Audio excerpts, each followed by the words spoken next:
It's a big week for Chinese IPOs. There are 5 companies making their debut this week. 2 companies did so today. Laura Lee spoke with the CEO of Youku.com. That's a Chinese version of YouTube.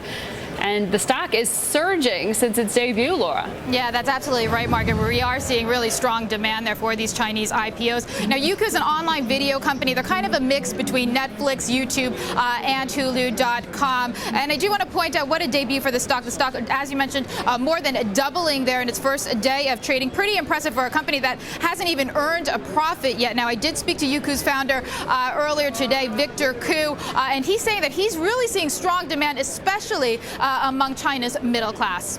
In terms of the middle class growth and consumerism that's happening, is really centered among the internet base of our 420 million users. And as we see these consumers increase their disposable income and utilize internet more and more as a part of their daily life, we're seeing more and more potential for the overall business growth.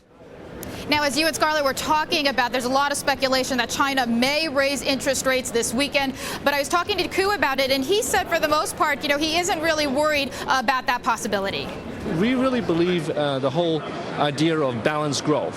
Whether you're growing too fast or too slow, I think the Chinese government have a very manageable way in terms of managing that growth to make sure it's moderated. I think all the measures that are being put to place is also with that philosophy in mind. So not too worried about the possibility of slower growth ahead in China. Now, Koo says he plans to use the proceeds from the IPO to invest and grow within the company. He says he has no plans yet to expand outside of the U.S.